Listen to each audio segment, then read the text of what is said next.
All right, we're live on YouTube. It's the Bill Simmons podcast. Zach Lowe is here. Rob Mahoney is there. It's the first time for the three of us together. It's a little new, almost like OKC playing defense today, where it looked like they never played defense before. Zach, what was your big takeaway? Because I don't understand what OKC was doing in this game with the tournament, the trophy, everything, sitting 2.5 hours away, and it was a no-show. Two big takeaways. Number one, the Pacers are awesome. I didn't see this coming. I thought OKC was going to clinch it today. It Me wouldn't have too. surprised me if OKC won rather easily. And Indiana's like, no, we don't go out like that. Calf strain, whatever. Tyrese Halliburton, perfect balance between kind of being an off-ball decoy and then taking the reins when it made sense, and just TJ McConnell doing got a McConnell, another McConnell, and they're just awesome. Second takeaway. OKC played like a team that knew what was at stake and was a little bit nervous. And I thought Shea forced it really, like forced it early. Some bad turnovers, some bad shots. Just weren't they were just skittish and not in a rhythm. And you know what? It is the biggest game that any of them have ever played, and it Yeah. looked like the biggest game that any of them ever played. They lost this game because their offense was miserable, and Indiana won the turnover battle, and they had no assists and no threes. Same formula for losing a lot of these games for them. Yeah. If their offense was terrible, it's because the Pacers made it terrible. And if Oklahoma City didn't show up, it's because the Pacers, frankly, like rescinded their invitation in this game. Like, I think we talk a lot about the connectivity of the Pacers on offense, but I think this is just one of the most connected teams, period, that we've seen, certainly this season, even relative to the Thunder, which is really saying something. But even in recent memory, like other teams have had more talent that have been incredibly connected. The Pacers are really talented, they're really capable, they're really smart, and they just figure out how to dominate a game like this on defense of all things. End of the first half, Indy's up 22. OKC is 1 for 11 from three. They have three assists. They have zero steals. Yep. And that's where I bring up the why didn't they show up thing, because Zach, we were at game four and Dort and Caruso just put their imprint all over that game from the get-go, and especially in the second half. And Dort was such a beast. And neither of those guys were there at all in the game today. And when you take that out and Indy had some room to run, I guess the bigger question for me is, were they rope-a-doped a little bit by this Halliburton injury situation? It almost seemed like they were surprised that he had that in them, which I didn't really understand. They weren't attacking him like the game we went to, game four, Zach, where they were picking him up full court and really trying to, like, you know, bully him around, take him out of the game. It was almost like they didn't understand how he was doing what he was doing, which was kind of how I felt, because by the time we got to this game, it seemed like he was going to be rolled out in a wheelchair and was just going to limp around. It wasn't like that at all. Yeah, weird game across the board, right? Like the stakes, the pressure, the championship on the line for you, and not necessarily on the line. You have another chance, but it's there. It's sitting there. They're bringing in the champagne, and they're gonna have the plastic wrap over the locker. And you also know the best player on their team is injured to some degree. And is he gonna play? Is he not gonna play? How well is he gonna play? Is he gonna change the way that he plays? I thought they went at him a little bit when Indiana was on defense in the first half. Had a couple successful possessions. I would just do it every single Yeah. time. I thought they poked around here and there with some interesting matchups and poked at different places, but I don't think they poked at him enough. But look, I mean, Indiana played awesome. This was an awesome defensive performance from a team that has gelled into a really good defensive team. And look, Oklahoma City got its blowout win in game two. This is the first real Pacers blowout win. The biggest lead of the series was 12. They announced that on the first half of the broadcast. And the series is now like pretty even. I think the final margin going into game seven is Oklahoma City +5 over 6 games. Like it's a Is that pretty true? they were Crazy. up, there was +24 coming into tonight. They won by 19. So if my math Wow. is right, it's +5. Like it's a pretty even series. And again, my takeaway, just as it was after game one, is Indiana is just awesome. Something about the way they play, like the on paper gap might be, oh, they're, +4 net rating versus +13 net rating versus +8 net rating. Whatever that gap is, their style of play shrinks it down to a minimal amount. And they're just an awesome, awesome team. I think part of the reason for that, I was thinking about it during this game, is who would I want to coach a game like this more than Rick Carlisle? And it's Mm. it's the combination of when your star is injured, we've seen him coach incredible runs with other teams with guys in and out of the lineup. It's operating at a perceived talent deficit. It's operating against the best defense we've seen in modern NBA history. I just think that Rick Carlisle like modulates better than any other coach out there. And he understands all of the trade-offs in the game better than almost anyone else. We saw it like with Andrew Nembhard in this one, kind of scaling back his defensive pressure. But huge on offense. And he had to be. Like, he had to be that big for them to be great. And they were able to pull that off because, like, I think Carlisle coaches everything on a sliding scale. Like, nothing is too precious to change. And at the same time, they're able to adjust things in very controlled ways without giving up who they are and giving up what the identity of the Pacers has been. With all that said, be honest, when OKC went up 8-2, 10-2. and Indy I think it was 10-2, wasn't and it? Indy called timeout. And it was like, oh, man, this is going to be sad. I really like this Indy team. And then all of a sudden, Nembhard had 8 straight. TJ McConnell came in and did he have a full McConnell, Zach? What if McConnell were a free agent coming off this series, like $30 million? Oh my God. Like, you could see, or some team like Brooklyn would be like, you know what? Yep. Forget Giannis. We're throwing the max at TJ McConnell. This is crazy what he's doing. So NBA University, which is a very good Twitter account, he tweeted this, and I have no idea if it was a joke or not. He asked if Brunson was used like Jalen Brunson and an offense revolved around him the same way the Knicks do. You do the Jalen Brunson offense. Would it be a good offense? And I was like, I don't know if you're joking or not, but I'm going down the road of thinking about this. The TJ McConnell shot diet is unlike anything in the Crazy. NBA. Nobody takes these shots where it's like you go under a screen because that's what you're supposed to do, and he just dribbles and meanders, and he takes 8-foot like full on jump shots, like 8 feet from the rim, 2 hands on the ball, 2 feet off the ground, like with every burst of energy I can. And he gets it. The 45-degree fallaways, he has those. He has the 3-point shot that takes 2 seconds to unleash. What a breakout star! But I mean, anyone who watches League Pass and watches basketball, we've all liked him. Sure, it's always a question of. It felt like he was another guy on this Pacers team who was available for like 3 years, but not totally. And nobody went and got him. I remember arguing 2 years ago that the Spurs should have gotten him for the first year of Wemby. And then it was like a combo of, Indy would never trade him. And then it's like San Antonio could do better than, like, nobody was happy with the trade idea. Him and then Nembhard, Rob. There's no other player in the league like Nembhard at this point that I can think of. Unbelievable. Yeah, like his ability to raise his game in exactly these moments. Obviously, throughout the playoffs, we've seen him just be a totally different player every time he gets to the postseason. But they needed both of those guys to do a lot of ball handling, a lot of creation. Like TJ McConnell has to not just take those crazy, improbable, like high vaulting shots, but he had just stir shit up constantly on offense so that Halliburton could be a decoy, so that Halliburton could be at some points like more of a catch and shoot player. And I think the only reason any of that works is because you have these other 2 ball handling guards just sitting there, and you can scale up their minutes, you can scale up their responsibility.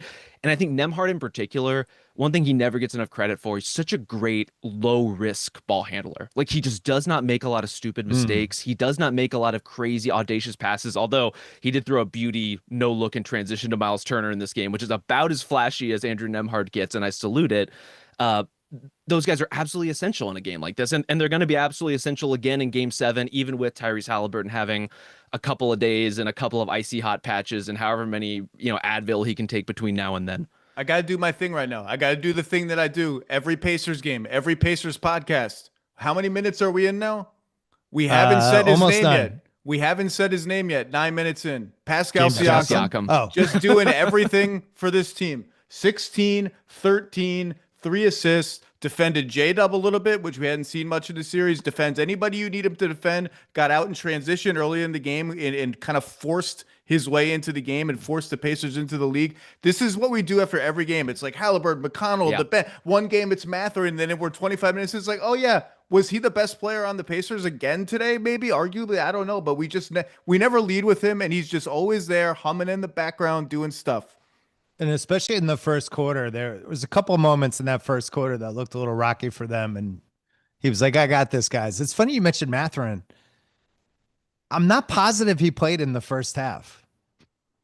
He did. He came in, I think. Did he come in for like a split second? Because in the fourth quarter, when he came back in, I checked the stats and he had played 6 minutes. I thought you meant spiritually you weren't sure if he had played in the first half. No. He literally played, I don't know, less than 10 minutes. But this was a guy who was the star of the game and game three, but this is like a classic example, Rob, of how fucking weird this Pacers team is. This Pacers team has 15 playoff wins. This will be the 20th game seven that we've ever had, and only 4 road teams have ever won a game seven. And they now have a chance to be the 5th. Yeah, if there was going to be a 5th, I would think it would probably look a lot like these Indiana Pacers, and they would do similarly improbable shit, and they would do things like, for example, dominate a game in which they shoot 41% from the field. And they just kind of hummed along, and they wrecked this thing on defense. They have every single thing that they need somehow. And I think one of the joys for me in watching this team grow and evolve and become who they are is like seeing the situational awareness of guys like Ben Mathurin, like Aaron Nesmith, like Miles Turner, just like tick up and up and up and up. And it's not that they don't make mistakes, but like Aaron Nesmith and Miles Turner are not huge passers. They're not pass first players. They certainly were not profiled that way for previous teams, whether in Indiana or otherwise. And yet you put them in this system for long enough and they just become a part of that DNA and they just start making really smart decisions. And the Pacers are a team that like does not make sense in so many different ways, including the fact that their offense, it's so many players running into the same spaces on the floor in a way that should not work for anybody else. And yet it's Pascal Siakam making a dump off pass to Nesmith at just the right time that it becomes an and one. Like, I don't know how else to explain them other than you have to see it to believe it. Well, and then you're getting, I mean, a pretty abominable shooting series from Turner, Zach. I don't know. He was 1 for 9 today in the 2 Indiana games 3 and 4. I think he was 5 for 20. So that means he was 6 for 29 in the 3 home games. That makes no sense at all. I felt like all his shots were open for the most part. OKC was happy with him taking them. And yet, I thought he had some really big defensive moments in this game and was weirdly impactful, even though he couldn't shoot. We blocked Chet on the 3, and I just thought Indiana's scramble rotations when they needed to get out in rotation were just on the money. They did not miss rotations. They were on time. They closed out. They closed out like to the level of the feet when they needed to. They closed out short when they needed to. They ran guys off the line when they needed to, just a dialed in performance. And like Miles Turner and Obi Toppin are like on the seesaw. Like one, it's like even Steven. One plays bad, the other goes like 5 of 7 from 3 or whatever. Obi Toppin, Right. second leading scorer in the game today. Obi Toppin, first leading scorer in the game. MVP Shea Gilgeous-Alexander led all scorers with 21 points. Did not feel like it. I mean, he got a couple little bursts of momentum when they got him the ball at the nail. 8 turnovers for SGA. If you watched them back, a couple of them were passes that you could assign like 60% of the turnover to him and 40% of the turnover to the guy on the other end of the pass. But I just didn't like his game for the most part today. I don't feel like he played a controlled, like, championship level game. I thought J-Dub outplayed him in the first half and looked like the steadier of the two, frankly. Yeah, I 2 thought assists too. Yeah, I thought J-Dub was okay. Shea, as you said, like it just didn't feel like that kind of Shea game that you would want in the moment like this. And then there just wasn't any connective tissue. Like all the stuff that rounds out the Thunder offense, whether it's like a great Chet game or a good bench game or a good 3-point shooting game or any of that transition offense, none of it was there. But yeah, credit to Miles Turner, who I thought like just had Chet straight up in hell on some of these possessions. And then also the Pacers smalls, who Chet just could not exploit really at all in this game. He was missing jumpers. He was missing dunks. Could not make an imprint on it really in any fashion at all. And he's got to find some way. It doesn't have to be with scoring, but he has to be more of a force than this. Yeah, I don't know if his contract run has been helped or hurt. Probably like slightly hurt, but on the other hand, like I think he's been a winning basketball player for a lot of stretches. Unbelievable defensive player. Even the baskets they got on him on switches today were like he made those pretty tough looks. Like Nembhard had the one where he had to take the ball to the other side of the rim and loft it high off the glass. It was a great defensive player. Didn't have it on offense today. Well, I don't know what relative of conspiracy build this is. Oh boy. And I got to come up with a name for it. There was 2 kind of non-basketball things going on with this 3-day rest between game 5 and game 6. One was just a lot of smoke being blown toward OKC, which sometimes over 72 hours, and then you're up, you got one more game, the best guy in the other team's hurt. You can get a little comfortable, right? I almost feel like they would have been better off if this game was just Wednesday, the 3-day break, and just being like, yeah, Ty's hurt, but like we just play defense. We'll be fine. There's that one thing, and then I remember somebody with the Celtics mentioned this to me last year. By the way, it was 15 minutes before I brought up the Celtics today. Siakam beat the Celtics Yeah, into the Siakam Oh, beat the yeah. Celtics. They were up 3-0 in Dallas. Game 4, if they win, like, what are we doing if we win? Where's the party gonna? And you start like planning stuff, Yeah.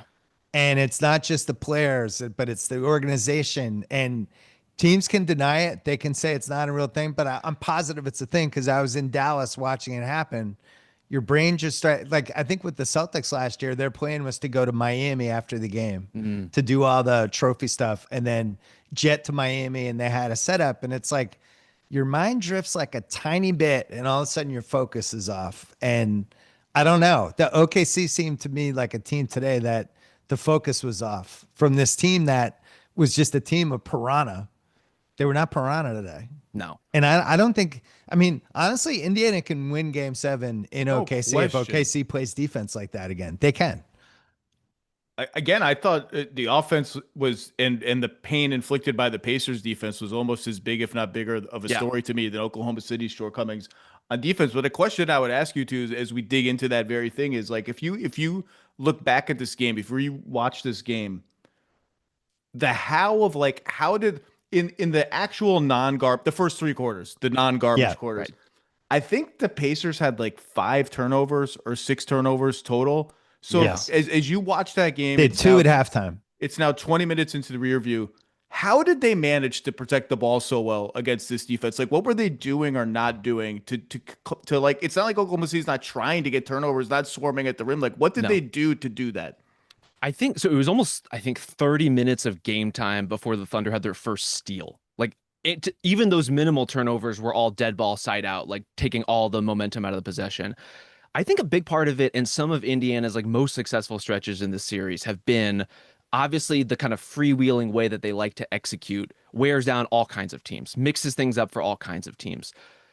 The moments where they've kind of simplified and attacked in some straighter lines, and they are one of the most dedicated teams in terms of it, like feeding their bigs against smalls, for example. When Pascal or Turner get that seal inside, they are looking for those guys.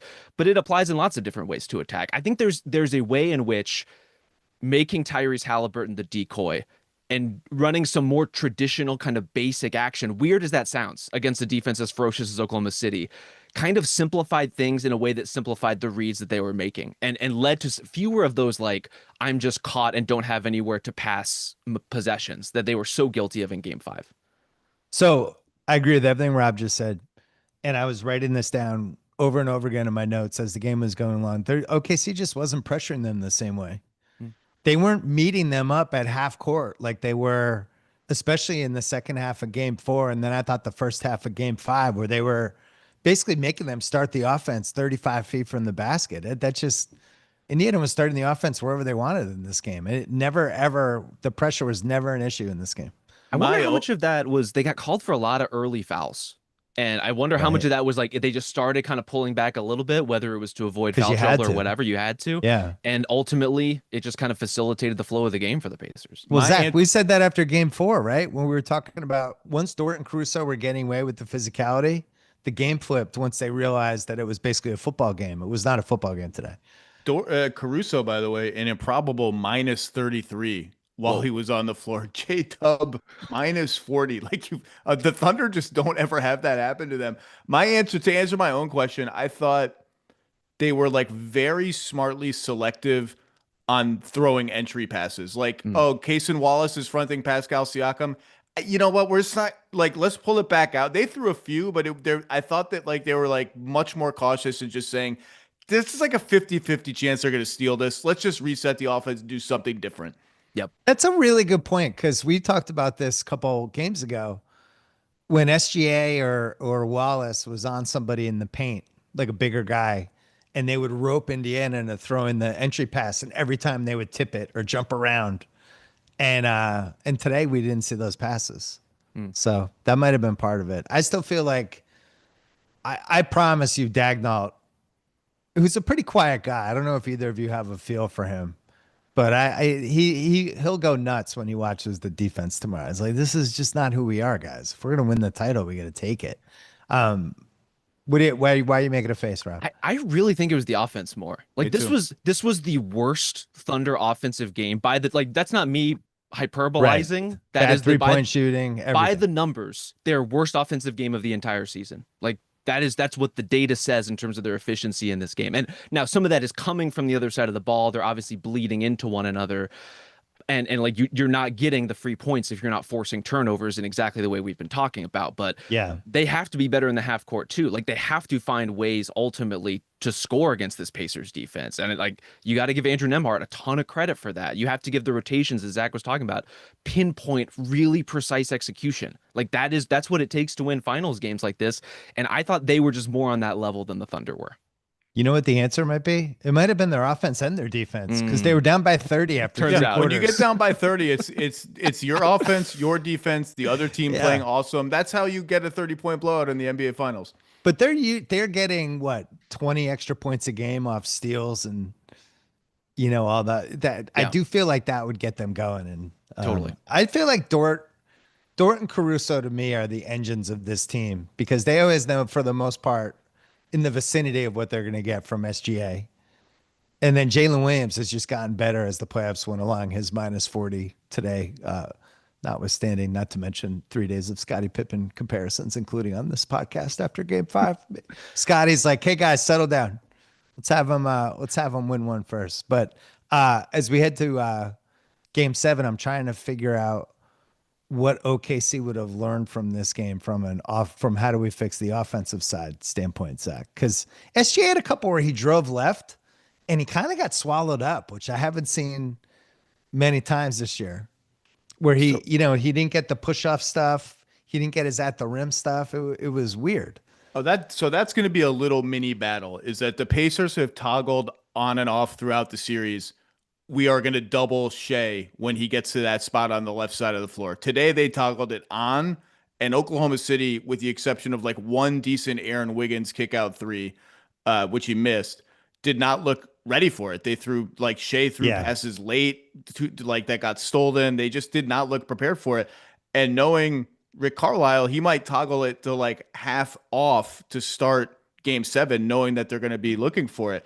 But just like more broadly, Bill, you and I have talked about this throughout the season. It does make me a little nervous that we're in game 7 of the NBA Finals, and it still doesn't feel like Mark Daigneault, and through no fault of his own, through fault of injuries and personnel choices, doesn't quite have a feel for like who should play with whom and for how long. So we start the series with Wallace for Hartenstein. We go back to Hartenstein and Holmgren. We start the second half today again with Caruso for Hartenstein. We get little dollops of like no big men at all, but only when we're down by 20 and the game is hopeless. The Wallace plus the Wallace version of the starting lineup, which is plus like a lot for the playoffs. Yeah. I don't know if it even saw the floor at all today. It makes me a little uneasy that the Pacers are like, it's a little Mathurin here, Shepherd here, but for the most part, the Pacers know exactly who they're going to play and when. And we've been talking about it all year, and it hasn't mattered because they're just so goddamn good, and their defense is so goddamn good. I'm fast. Like, who's going to start for them in game 7? Who's going to start second half for them in game 7? Who's going to, like, Isaiah Joe got unearthed again today, but only because they were down by 30. It just makes me a little uneasy. That's all. Yeah, they did a little zone with an Isaiah Joe lineup. What was that in the third quarter? It's like, I just feel like OKC should never have to play zone. It's one of the better defensive teams we've seen, but it felt like they were, I don't know, whiff desperate. It's a good point though. We didn't understand why they went away from the 2 bigs. We lost Rob. We're live. We can do it. We can carry without Rob. Rob has a calf strain. Rob's back. That was Rob's impression of Oklahoma City's zone defense tonight. It popped up for one possession, gone after that. Rob got hit by James Johnson. I heard one negative thing about Casey Wallace. I'm like, I'm getting the fuck out of here. I cannot stand this. So I'm with you that lineup, that Pitbull lineup they would play with Casey Wallace, like the numbers were actually pretty good for them. But we also don't understand why they didn't start the 2 bigs when that had worked all year. They went back to that, but now they suddenly went away from that lineup that was plus a lot. So I don't know. I wonder if you had to guess, would they start 2 bigs in this game 7, Rob, or would they go with the smaller lineup that they started with in a couple of the other games? I'm tempted to say if the Caruso stint had gone better in the second half today, they would have gone to it. But the fact that it came out with no real impact on the game at all, I think might give Mark Daigneault some pause. Ultimately, that is, I think, functionally their best lineup. Like we've seen when Alex Caruso is having a maximized effect on these games. That's the Yeah. Thunder really at their best. That's their So you're best talking style. Caruso, Dort, I think J. that Will, I think SGA, and one yeah, big. I think they might do it. Holmgren. One Well, I big. think I Yeah, call check. that their A lineup, although the Yeah. numbers are not spectacular. Right. Yeah. All right. We're taking a break for the podcast. We're going to keep going on YouTube. So I'm just going to say this. And I didn't bet on I have OKC series bets. So I didn't really, I stayed away from the game today for the most part. I thought OKC had solved Indiana. And I thought they were going to win tonight pretty convincingly. And I'm really surprised how that game turned out. And I guess I shouldn't be. The legacy of this Indiana team is don't ever be surprised. Don't ever count us out. Don't ever assume it's over. And yet I just felt like the Halliburton thing, it felt like he was going to try to play limp around. It wasn't going to go well. And more importantly, I just felt like OKC had unlocked something from the second half of game 4 on. And then they lost it. And the only thing I can think of, Zach, is the rhythm of this finals with the fact that we're playing this over the course of 17 days with all these breaks. Maybe it's really hard to get a rhythm in this new 2-2-1-1-1-1 that we have with all of these breaks. I don't know. Like, what is the explanation? Well, I'd like to look back. Rob makes a great point about the early fouls. I was aware of it, but I didn't maybe zero in on it as carefully as I thought because, there were two ways the Thunder could come out in this game. Way number one was what happened when they were just a little bit skittish and just sort of out of rhythm on offense. Way number two was just like, let's just pedal to the metal, fly on defense, take some risks, just take the force to them to a point that might almost be dangerous for us on some possessions. If a gamble goes wrong or whatever, we hit somebody and there's a foul. I thought they would let's just come out and overwhelm them with speed and force. And they did not do that. They just, I don't know why, but again, credit to the Pacers. They played awesome and they took this game. And I was with you. I thought with the Halliburton situation, I didn't think Indiana was going to win the game. What about you, Rob? I thought the same. I think frankly the difference in what we saw from Halliburton was meaningful, not just in terms of how they managed his minutes, but how he managed those minutes. Like there was the possession where he gets Chet on a pump fake on a 3, does a jump pass to Nesmith in the corner, and in game 5, that's like end of story for Tyrese Halliburton. He was not moving well enough. He would have stopped right there. In this game, it turns into a give and go for a layup. And there were so many possessions like that for him where it's like he's continuing to play through whatever consecutive action Indiana is running. And now all of a sudden he isn't a decoy. He's not just a standstill shooter. He's someone who's actually changing the flow of play. And if he's able to do that, that's a meaningful thing. But now that the Thunder are prepared for that, how do they come into a potential game 7? I think there's so many weird little psychological elements of this. Like all the skittishness we're talking about for the Thunder, how skittish are they going to be when their season is on the line too? Like how is that going to change the way that they play? Are they going to have that force? I expect Indiana just plays its game. Like I just expect Indiana to come out and play like Indiana in game 7 and just like the stage is the stage. They just play and they just keep playing. It's why they win these crunch time games. I don't expect them to look any different or Oklahoma City's gonna have to win the game at home. Halliburton had a really nice quick trigger 3 in the second quarter. That was a shot he wasn't taking a lot in these finals where he just had a pick. He had a split second open and a shoot one and he just shot it. And I remember thinking like, that's a pretty good sign. Like if he can at least do that, couple threes, he got into the paint. Like the Indiana people always talk about the paint touches with him. Watch the paint touches. Can he get in the paint? So he did that. So OKC big picture. This will be the second game 7 out of 4 series. They are now 68-14 in the regular season, 15-7 in the playoffs, 83-21. So Rob, I know this is sad for you. They're now out of the 20 losses or less club. One of my favorite clubs that I created. I'm heartbroken. Do you have a different arbitrary line you would like to create for them? No, I think this is the right line because this includes the 96 Bulls, 87-13, 17 Warriors, 83-16, 97 Bulls, 84-17, 86 Celtics and 87 Lakers, both 82-18. The 2015 Warriors, 83-20, and the 2013 Heat, Oh no, they're not in there actually. They're out. Sorry. That's the whole list. And then it goes into the under 80 win teams like the 83 Sixers, 71 Bucks, etc. But they are now off that list, much like the Celtics last year got bounced with that game 4 loss in Dallas. So historically, I think we were all struggling to wrap our heads around OKC wins in 6. What was this team? Was this a great season? Was it something more? Was it the beginning of something? But now, I getting taken to 7 by Denver and by Indiana, where their best guys basically on one leg in the deciding. I don't know. Not great for their legacy, Zach. Look, I did the same basketball reference, deep dives. I got it all written out on paper right here, all this list of teams, the great teams of all time, just to have it ready. And you know what? I don't care. It's in the garbage now. The only thing I care about, the only record, 20 losses, 80 wins, whatever, the only record I care about for the next 72 hours is 3-3. That's all that stuff is gone now. You got to win one game or your season is officially a disappointment. That's where we are, and you lose the championship at home. That's it. Well, there's a little more at stake for OKC, Rob. Sure.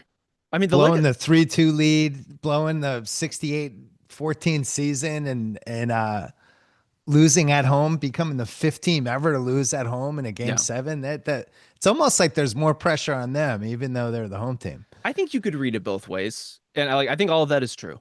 I also think if you were to bet which of these teams is more likely to be back in the NBA Finals in the near future, I think the Thunder are probably the safer bet.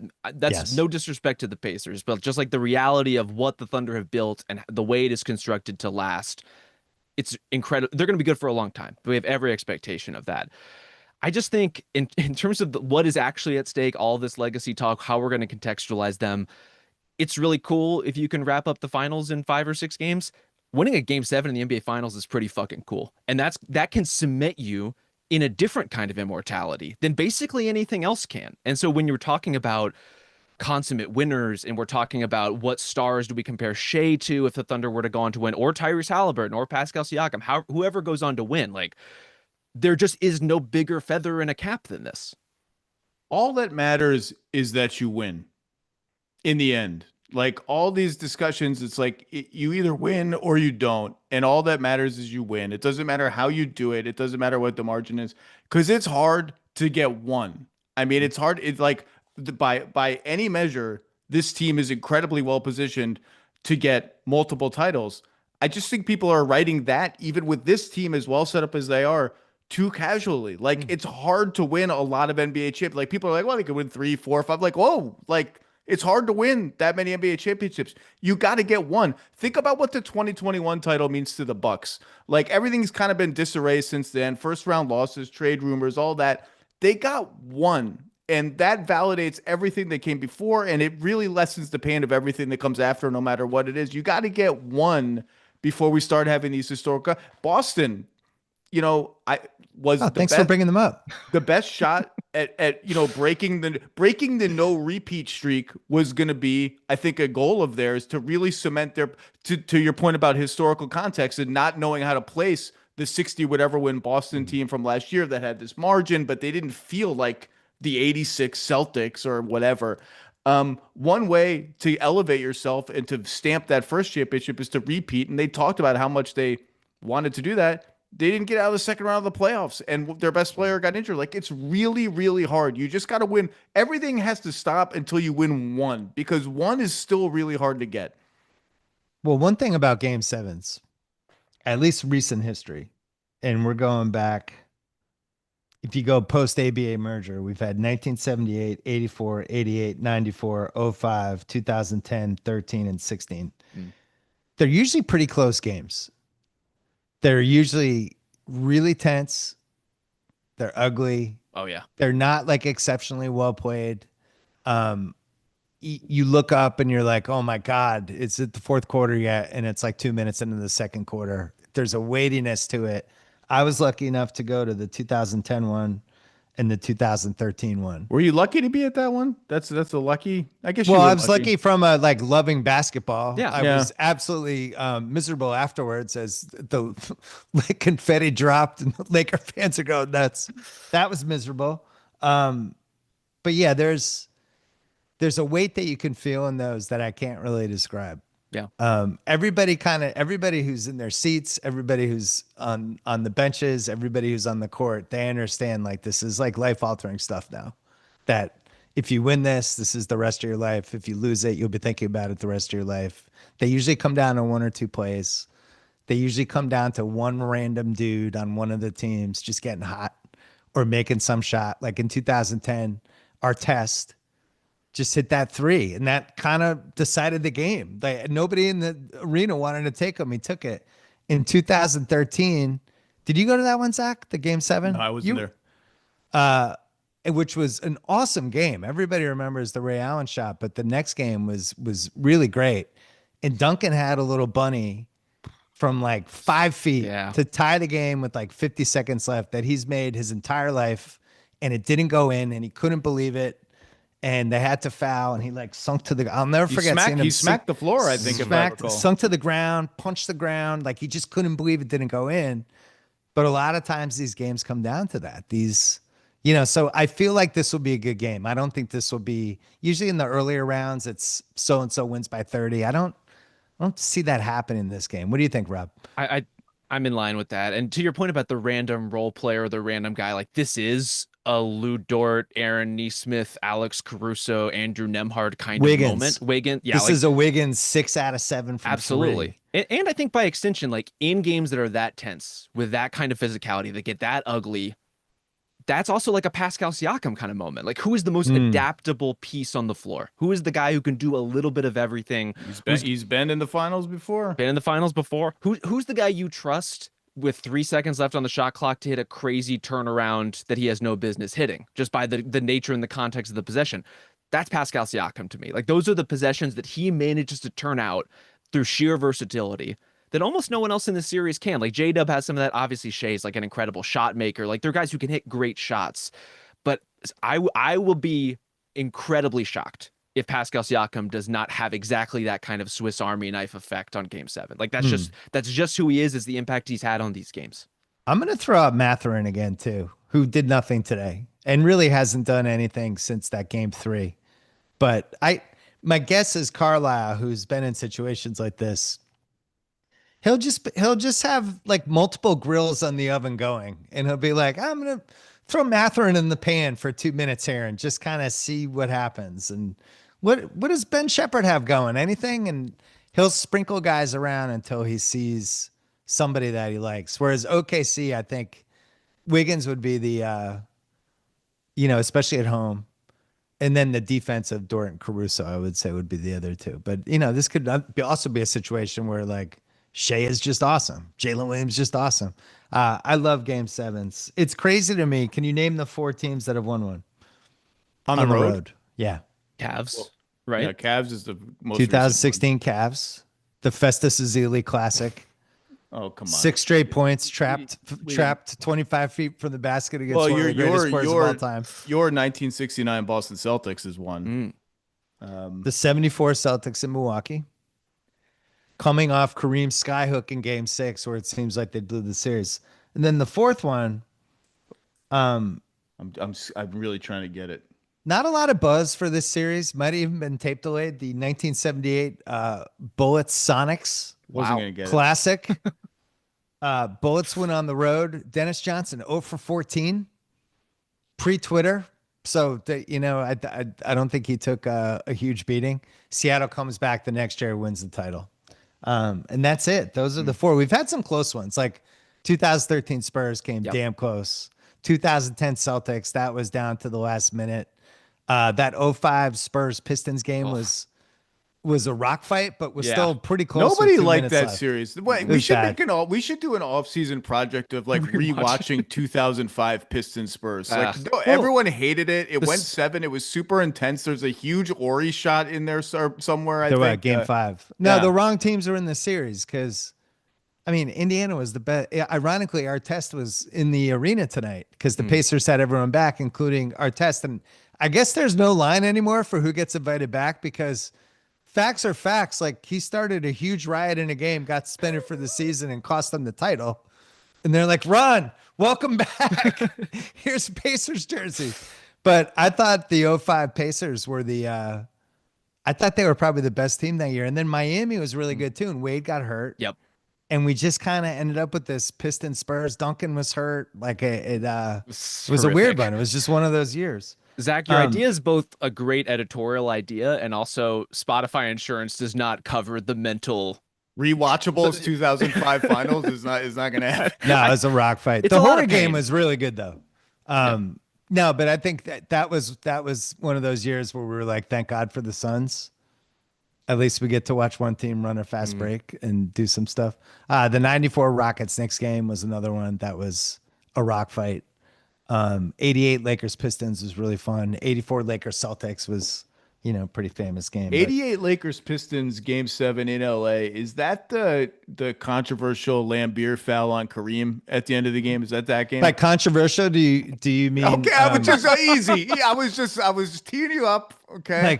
like an absolute abomination? A Pistons slight touch foul on a Kareem Skyhook Let me to tell you, decide the title? Let me tell you, because I've done it. If you bring that up to Joe Dumars, it's like you just be prepared for like 12 minutes of commentary. There's two terrible calls because there's that, and then they have the ball with 5 seconds left. They inbound it after 2 free throws. The fans storm the court as the final play is going on, where they have a chance to get a 3 off. And Magic decks Isaiah, and they're like, let's get out of here. And they just kind of end the game. So it's unprecedented. It's unbelievable to watch. Anyway. So 16 Cleveland was the last one. Mm-hmm. That was the last one in almost 50 years. And that had, LeBron, one of the 2 best players of all time. That had Curry, who was hurt. That had Andrew Bogut was out. It was an absolute rock fight. And it had Kyrie make one of the great final shots in the last minute. And the Warriors still almost won that game. And one of the It's a rock games fight for everybody but Draymond Green. I was about somehow to made say. like a Draymond million had like threes. 34. Yeah. Forgot about that. So, yeah, could Indiana be the 5th team ever? I guess what we've learned in the playoffs this year is do not count them out. I think I'm done counting them out. What do you think the line is, Rob? I think You're not a huge gambling guy. I think the Thunder are favored for sure. I mean, that's- one thing we have not said, the Thunder at home is a very different enterprise, and that is a home court advantage I do genuinely believe in, that it actually does make a tangible difference on the flow of the game. I think they are probably favored by 4.5 points. That would be my guess. It's -8.5. I was gonna go high- I was gonna go higher than 4.5. See, Yeah. no one I was gonna respects go the 16. Pacers, even Vegas. Yeah. 8.5. That's probably the lowest they've been favored at home. All right. So let's do morning TV segment, Zach. Why? Who has the most at stake in game 7? The most at stake? Yeah.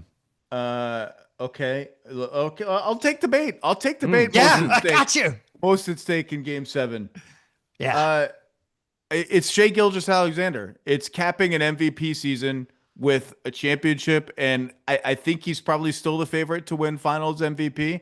And yeah, he'll have other chances, right? But nothing is guaranteed in this life. Nothing is guaranteed in the NBA. No one on the Pacers, other than like Rick Carlisle, maybe has this sort of like what would like they're all so young in their careers. I guess you could say Halliburton immediately elevates himself into or sets himself up to be elevated into different kinds of conversations. It's got to be Shea, right? Was there any other answer to this? I think Shea No, makes I think sense. it's Shea. I mean, he's in a position if they do win, as far as guys who have won a title and an MVP before they turn 27. That's like a very, very select group of players. That's Bill Walton since the merger. Bill Walton, Yeah. Tim Duncan, Steph, the underachieving Giannis Antetokounmpo, and potentially Shea. Like that is a rare class of player that he could thrust himself in with an achievement like that. It's Paul, any nominee, anyone want to nominate Paul George or the Clippers front office? Who's Paul George rooting for Indiana, right? Paul George's legacy is all over this series. So I have one more name for a what's at stake. Ooh, Sam Presti. sure. it's a good one. It's a good one. Does that The mean quote related to what I unquote just best said? GM of the last 20 years. Up 3-2. He's been knocking at the door really since 2012 in a bunch of different ways. And this seemed like the year it was going to happen. And I do not think he's sleeping tonight, would be my guess. But if they lose, it's more that what does he have to gain? Like clinching his place in history. Like it's like if they lose Game 7, you'd be like, man, he really messed up this team. No, yeah, it wouldn't be that, but it would be more like, wow, who's done a better job in basketball over a longer stretch without actually having it pay off with the title? Although we learned from LeBron last week, rings don't matter anymore. Ring culture. Is that what he What said? was that? What did he say? Ring culture stupid? I'm not letting you suck me into any. I don't think that's what happened. So SGA right now is in this. If he wins the title, people who average at least 30 a game and won the title, and it's not a long list, and it includes Michael Jordan, Hakeem Olajuwon, Kareem, Shaq, Kawhi Leonard, LeBron James, Giannis, Kobe, and Jokic. Pretty good list. Yeah. Yeah. So yeah, I would say he is the 30 a game in the playoffs, right? 30 a game in the playoffs. Yeah. Okay, because I was like Hakeem 30 points a game. I have that. Yeah, 30 a game in the playoffs. So that's it.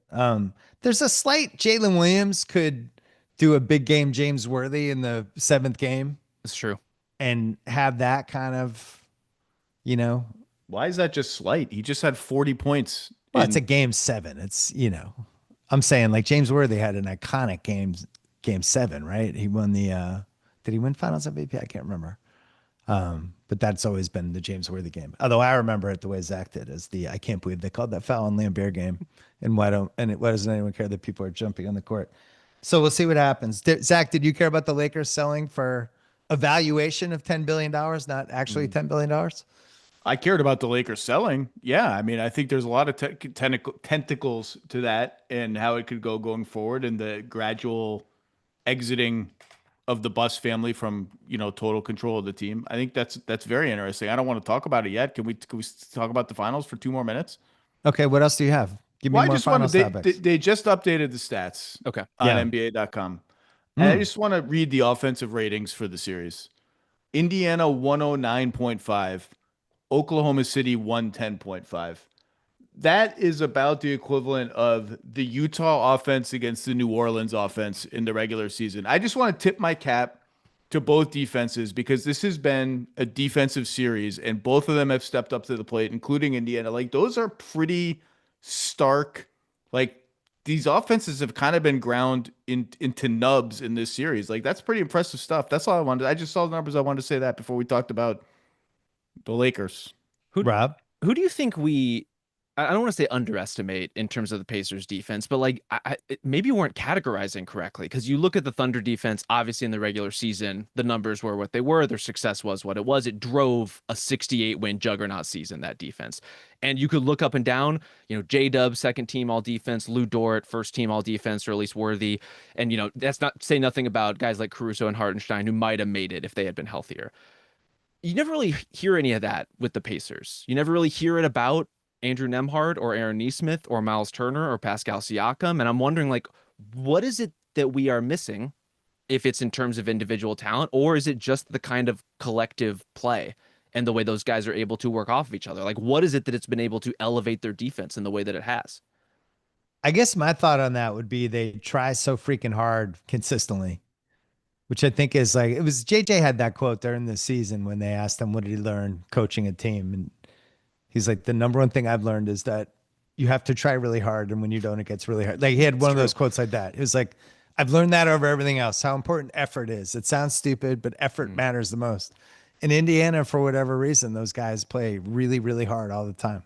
So, you look at the guys individually, Nemhard's he doesn't have a ton of size, right? But he's able to stay with SGA and do it. Like TJ McConnell, you would never think of him as like a lockdown defender. Toppin certainly has never been accused of being an awesome defensive player.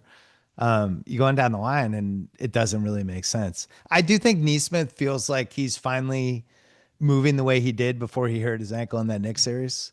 Cause he had a couple of those threes when, and Zach and I know this cause we've watched the highlights on Nesmith Island together. Those threes he hit when he's running full speed, stops in the corner and just puts so much torque on his lower body, but then could still get off these threes. And I didn't feel like he was doing that for about 2 weeks there with his with his ankle, and he seems healthy to me now. How are you? There's a statue of that on Neesmith Island. Just a contested Yeah. like three Like with leaning his body, three. yeah, okay. Was there power on Neesmith Island, or were these highlights like shadows on the cave wall? Like, how were No, you we had a watching them? generator. Okay. There's a drive-in theater right in the middle of the island now. You could drive your car up, sit, and have a couple It's of drinks, booming. and just watch highlights of Aaron Neesmith. Is there another island we need to start after the success at Neesmith Island? Is there anybody you had your eye on, Zach? How long do you want this podcast to be? I mean, like, I don't know. Is there a number one draft pick for you? I don't know. I have to. I wasn't prepared for that question. I need to think hard about it. I wanted like Pacers defense. 2, 3, 4 of their starting lineup, just rock solid across the board. Maybe not an all defense level player among them, although maybe, but just like rock solid. Halliburton has just amped up his effort to a new level throughout the entire playoffs. Like he's always going to be the liability, the weak link, but he has just the way he rotates around the floor and contest shots. He's a different guy than he was last season. And I would love to go and look at schematically exactly what Indiana is doing. Because if you look at, like, people have stopped kind of talking about, because the Thunder have been winning games, how low their passes per game numbers are in the series. They've stayed super low, even as the Thunder appear to have taken control of the series. And over again, we see these games where they don't move the ball, they don't get assists, they don't generate threes. And it's like, what is their team and their coaching staff doing, and what are they not doing to continue to coax the Thunder into this like trap of mud where they just get nothing easy? And I don't know the answer to that. I do know that this is probably the reason why, after all of the talk before the series was, well, Indiana, they'll spring a zone here and there. They've played no zone at all, because I think they're just like, all a zone is going to do is give them easy passes all over the floor and space all over the floor. And as long as they're not doing that against our man-to-man, like, we're just not going to it. But it's much more complicated than that. But they have gummed up Oklahoma City in the same way every game, to the point that if Oklahoma City doesn't get the 20 points in transition off of turnovers, like, this is the kind of result you're going to get. And I would love to go deeper into, I would love to know more about what they're doing, basically. Well, I think some of it is what you mentioned earlier, Zach, about the fact that Rick Carlisle can, for example, toggle how much they're doubling Shea, game to game, moment to moment, quarter to quarter, stretch to stretch, whatever it may end up being. They're just one of those defenses that is not any one thing. And I say that even to mean, like, who is their go-to stopper? One series is Aaron Nesmith, because Nembhard doesn't really have as much of a shot guarding Jalen Brunson. In this series, even despite what you may think of like who Shea is physically and the defenders who profile well against him, Nembhard's been great. And in some series, it's Siakam. And in some series, like, you're just really relying on the help and the rotation of all those guys. And so I think there is an element of, you're never quite sure what to expect from them. You're never quite sure coming into a series between games, do we have it nailed down the way that they are going to guard this exact action? I don't think anyone does. And I think that's a huge part of what makes a bunch of really smart, physical, intuitive defenders be wildly successful in a run like this.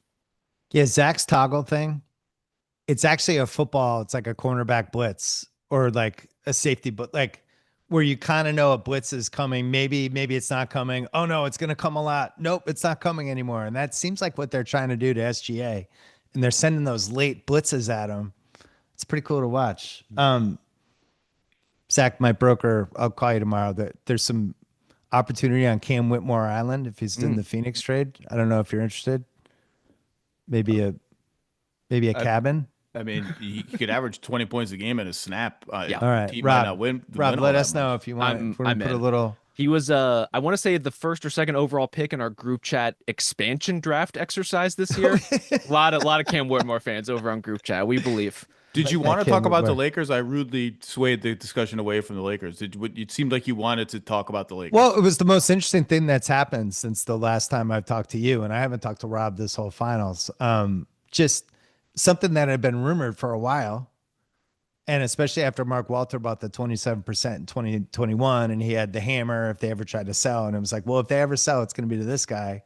And then the Celtics sale happens, and it's like, And there had been some buzz, and then out of nowhere it happened.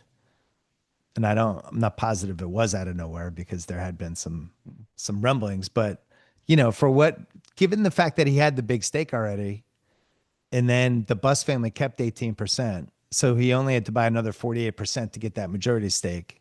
So he slapped down the 4.8 billion. It seems like it's 10, but it's half that.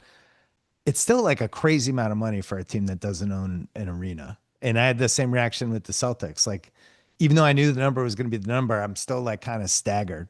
They have a lease that goes through Staples Center until 2041. I think the rest of the league, and you're already seeing stuff that being mentioned and written about.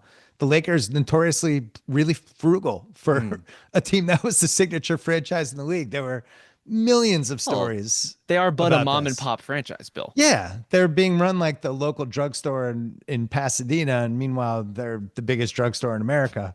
And people are wondering, well, what if that changes? What does that mean? I still feel like they were spending a lot of money, Rob. It's not like they were cheaping out on luxury tax, but it will be interesting to see if what this group was able to do with the Dodgers professionalizes the Lakers in the same way, what that's going to mean. I think it's pretty scary. Yeah, I think there's spending a lot of money, and then there's caution to the wind level money. There is, we're just going to try to blow this thing over the top. And that can get you, as the Phoenix Suns can attest, into some really deep water sometimes, take you to some really dark places as a franchise. I think there's the Lakers element of this story, and then there's the larger, like, there is a whole class of NBA owners and governors who are now selling and migrating out of that business. I think some of that is just those valuation numbers going up and up and up to a point where you just can't say no anymore realistically to something like that. But it says something that a lot of people are getting out of the NBA owning business, that this is the time that they have selected to say Lakers, Celtics, Mavericks, Hornets. Who else has sold recently? There's, I mean, the Wolves is going to be kind of a protracted process. Wow. The Suns were forced. Suns, of so course. I've heard this argument, and I think if you go case by case, each one actually makes sense individually and doesn't seem like part of a larger trend. Like the Celtics one, Wick's dad wanted to sell, and he owned the biggest chunk of the team, and he's hitting his 90s, and he wanted to get his estate in order, and that was it. They won the title. He wanted out. The Mavericks thing was super weird for a bunch of reasons. They had a bunch of organizational stuff going on. Mark Cuban might want to run for president. I don't know if that was, and I want to get ahead of this whole media rights thing. This is the perfect time. I actually think he probably would have been better off holding on for a year or two more. Timberwolves thing, the guy regretted it the moment he agreed to the deal. Was trying to get out of it for 3 years. Yeah. The Suns, they made Sarver sell.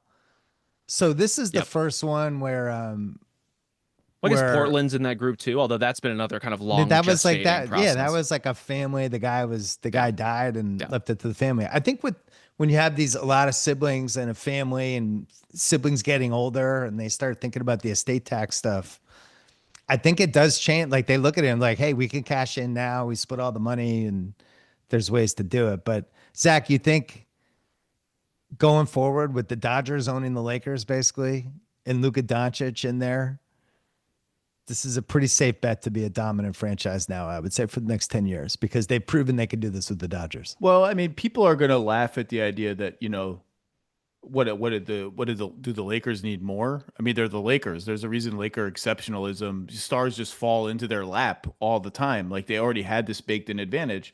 And if the NBA is not baseball, you can't spend on payroll infinitely. There's a cap and a hardish cap, and it's not baseball. But you can spend on all the other stuff, which is like something Ballmer's doing. So right that's now. the point. That's the point, is all of this stuff that the Lakers have not spent on commensurate with their place in the market, whether it's analytics, scouting, video, all the fancy stuff. Like it's kind of cute to make fun of that. Like, oh, is that really going to help the Lakers? Like the Lakers need help. Is it really going to help on the fringes of the roster? Because they'll miss on a lot of those moves on the fringes of the roster. But the point is, like, over time, if you set yourself up to just make better decisions on roster spots 5 to 15 over 10, 20, 30 years, you will in the aggregate make better decisions on roster spots 5 to 15. And that is where all the spending I think will matter. And I think it's super interesting. I just think the Buss family Game of Thrones thing is really interesting. I think the Buss, like Jerry Buss, obviously he's been passed away for a while, but that class of owner is leaving. And you talked about people getting out of the NBA business. These prices are like, there's only so many people that can even get into the NBA business right now. Even to buy like 5% of these teams is an enormous amount of money. And it just is going to open the door for like what kind of funds are going to get more involved. Are we moving more in that direction? Because we're just running. You can only go to Larry Ellison so many times and be like, hey, you want 8 billion? You want a team? Like there's just not many of those like people. I Yeah, think and it seemed. Oh, go ahead, Rob. I was gonna say it feels telling. Like the Lakers are in their own class, as we've decided or just discussed in terms of what their appeal is to players and what their place is in the league. Like they're a unique case. But we're coming off a week in which Desmond Bain showed up at the practice facility in Orlando and was like, "This isn't what it's like in Memphis." And coming off a week in which there was a clip of DeJounte Murray going around talking about how he couldn't even get time on the training table in New Orleans. The Pelicans are like Yeah, a yeah, whole they're separate thing. Totally, they're a totally 0 out separate of thing. 10. The But Pelicans. all of which is to say, there is lots of room on the margins to do things that are meaningful to your bottom line as an organization, are meaningful to players, are meaningful to your success as a franchise that are right there. Like spending on training facilities, spending on a practice facility, spending on assistant coaches, spending on analytics, like all of that stuff is within any owner's theoretical grasp if they would care to do it. And everyone pinches pennies somewhere and tightens the belt buckle somewhere else. But like that stuff is right there for the taking for any owner who wants to do it. Yeah, and I think I feel comfortable saying this. I think they succeeded the last 20 years despite the ownership situation, the Lakers. I also think I really do. I feel like, well, was it all the litigation and like well, if LeBron doesn't decide in 2008, 2017 range, I'm going to go to the Lakers. I want to move all my operations there. They're just a mess like any other team. They would have had all these weird lottery picks. They would have had to try to figure out how, they picked second 3 years in a row. Then they traded all the rest of their picks for Anthony Davis. Like, I feel like they succeeded despite the ownership situation. Now, granted, they just made one of the best trades in the history of professional sports, so you can't criticize it too much. But I'm just saying, like, what the Dodgers have done and what that ownership group has done for that team, if they can figure out how to do something similar in basketball and the same kind of advantages, Zach, I just feel like this is going to be different. A couple of things on what you just said. I think because LeBron went there and then LeBron's agents basically got Anthony Davis to join him there. Yes. The whole like 5 or 6 straight years when they were out of the playoffs and a total disaster and the Nick Young, D'Angelo Russell like thing happened and all of that. The Kobe extension. That was a long time. That was like a Charlotte Hornets, Sacramento Kings stretch of like, what the hell is going on here? This is like 27, 35 win seasons. Like, and there was no guarantee it would end. And then LeBron came and then AD came. And to my earlier point, they got one. And that's a big deal to get one. They got one. And now they've been handed this life raft to the post LeBron era in Luka. But like, they're going to have to. It's not like the West is no joke. It's not like they're guaranteed a title in the next 5 years just because they got Luka. They're gonna have to work to get it. The other big thing that happened this week since the last time I saw you, Zach, and we haven't talked about this at all, Rob, is we thought a Kevin Durant trade would happen by now. By all accounts, the offers are not good. I'm checking my phone just in case. When you see me looking down, I'm just looking for just the word on the street is the offers have sucked. Mm. And they made the classic mistake of basically what happened with David Griffin last year in New Orleans, right? It's like, can't have this roster anymore. We've got to make some moves. And the rest of the league is like, oh, you got to make some moves, huh? Heard you had to make some moves. Yeah. Here's my crappy offer. I don't know how this KD thing plays out anymore, Rob. I would assume it's going to be Houston. And I would assume it's going to be a shortened version of the trades Russell and I were talking about on Sunday. And maybe it's just Jabari Smith and Jalen Green, and Jalen Green gets rerouted somewhere. And maybe that's the entire trade.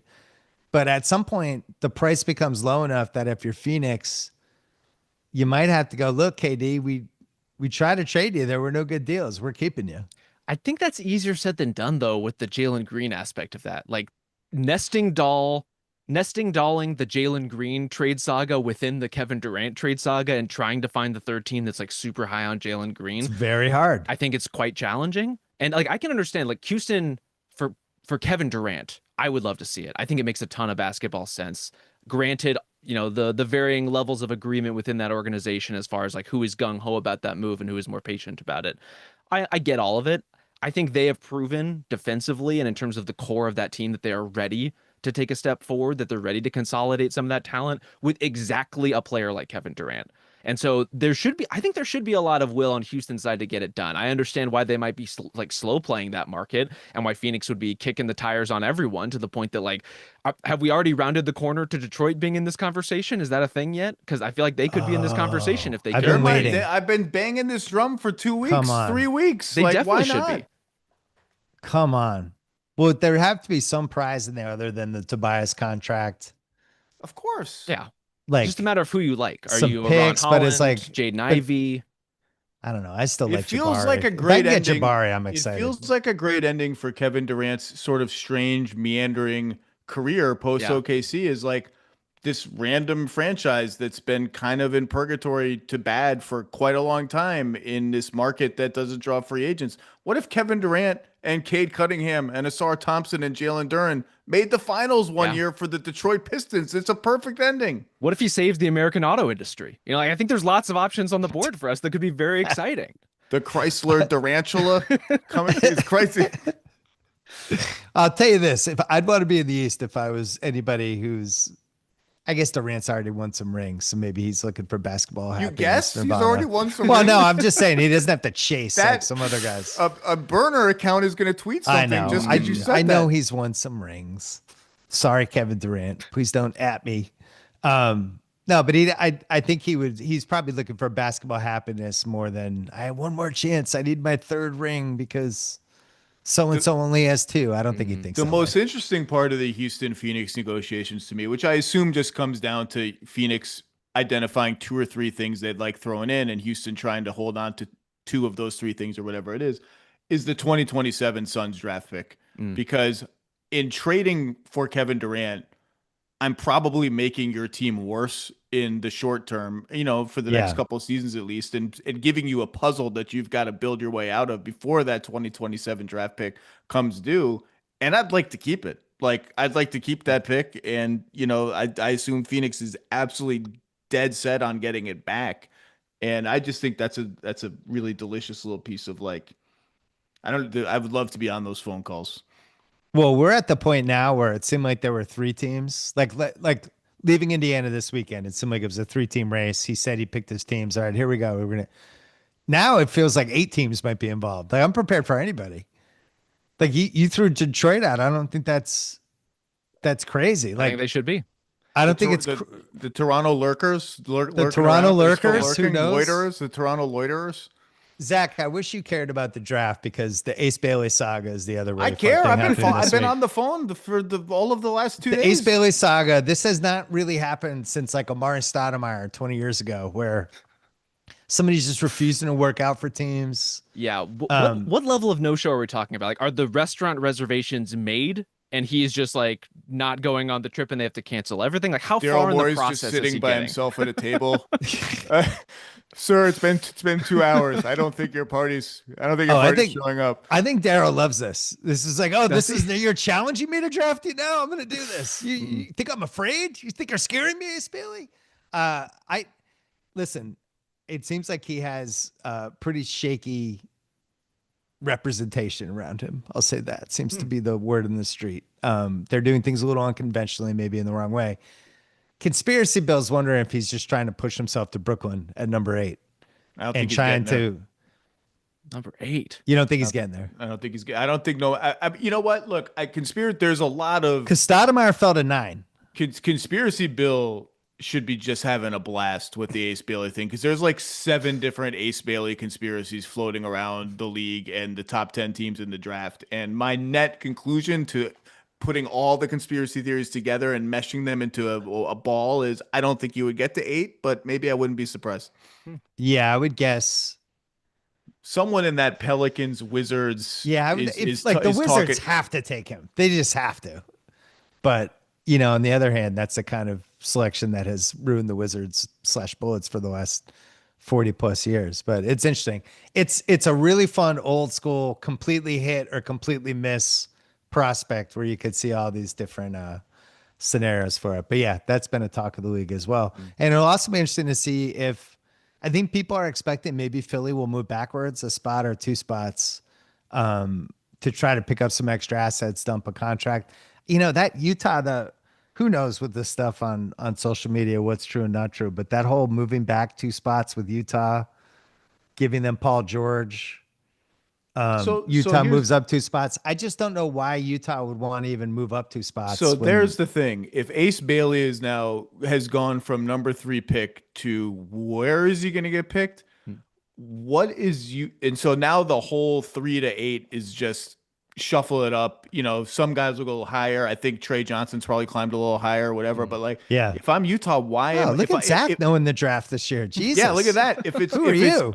if it's unpredictable, and I don't have a grip on it as a GM, why am I paying a premium to move up if I don't know if the guy I'm paying a premium for maybe I do it on the clock. Yeah. It could just be an on the clock kind of thing, and that it has to happen that way. You're doing it if you love Edgecombe. That's the thing. If you feel like we have to leapfrog somebody to get Edgecombe, that's when you would do it. But I still think 3 years of Paul George. Also, putting Paul George in Utah. What if he doesn't want to go? Do you Where am think I he heading would? that way? Well, we know How many that times can you relocate the podcast P studios? It's like 2 U-Hauls. Like, I don't know. We'll see. We'll see what happens. All right, fellas. Prediction for Game 7. Do you have one yet? OKC by a lot or by a little or something else? What do you got, Rob? OKC by a little. I'm gonna go OKC rock fight.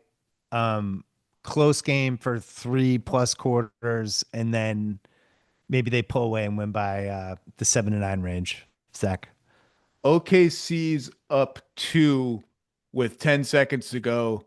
Halliburton takes a jump shot and the screen goes to black like the ending of The Sopranos. And none of us know what happens for like the rest of our lives. Just I don't like some cataclysmic event occurs and the finals are over.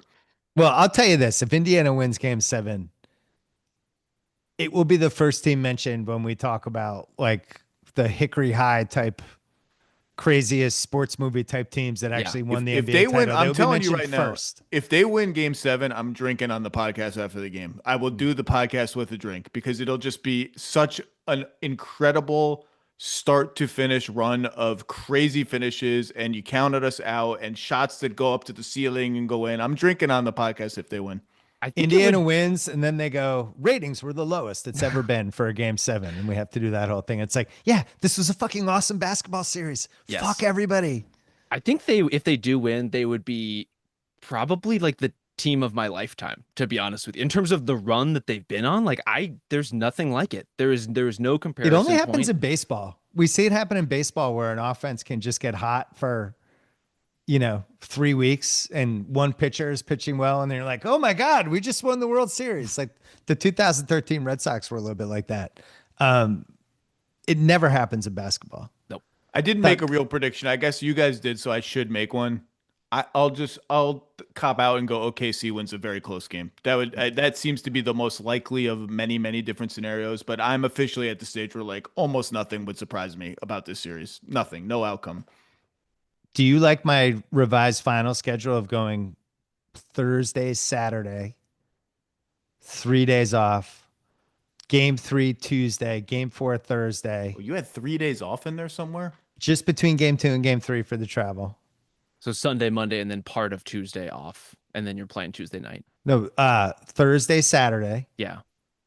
and then we go Tuesday, Thursday, and then we just go Sunday Game 5, Tuesday Game 6, Thursday Game 7. Let's go. Let's rip through it. Unless I'm wrong, that's only 2 days off between games 2 and 3, not 3.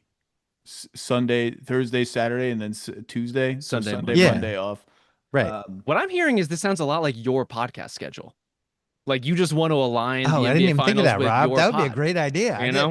I even like that more now. Look, I am on team 232 needs to come back. 232 makes the finals. I have a lot of arguments for it. I am pro 232. You've done this. Yeah, you've done that. You're a catalyst for this one.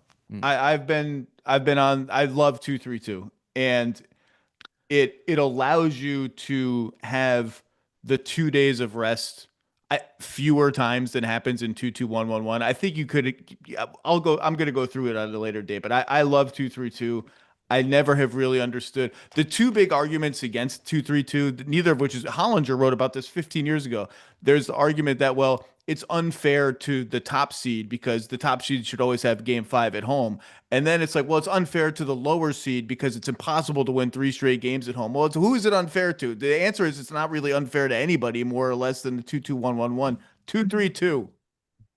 Rob, 2-3-2 or 2-2-1-1-1? How about 1-1-1-1-1-1-1-1-1? How about we go the other way?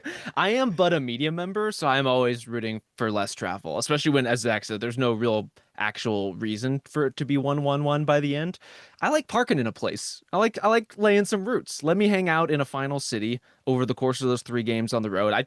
I think there's a lot of reason for it. It is true. If it was 2-3-2, we would have gone to all 3 Indiana games and had a great time. Yeah. I like Indiana. I miss that place. Great milkshakes in the Garden Square Arena, whatever the hell that place is called. I heard you compare it to a cocaine bump, and I was just like, wow. Yeah, if you have a milkshake at 10 o'clock at night, you're basically Vincent Hanna and Heat just doing bumps at 3 in the morning at BJ's and Alvarado. Garden Square Arena is definitely Garden not Square. what the Gamebridge Fieldhouse is called. Just for the record. I like Garden Square Arena. All right. Zach Lowe, Rob Mahoney, glad we finally did one, all 3 of us together. Thanks to Gahal and Eduardo as well. I'm going to be back on Sunday with another podcast. Zach, do you know your schedule yet or no? I don't know. It's just going to happen. Rob, your schedule's up in the air. Plus, TV's a mess with the Prestige TV. Well, we got group chat coming tomorrow morning. I'm going to go second watch this game, and then we're going right back to it with more takes. Look at you. You're the best. Thanks to everybody for listening here and watching on YouTube, and we'll see you over the weekend.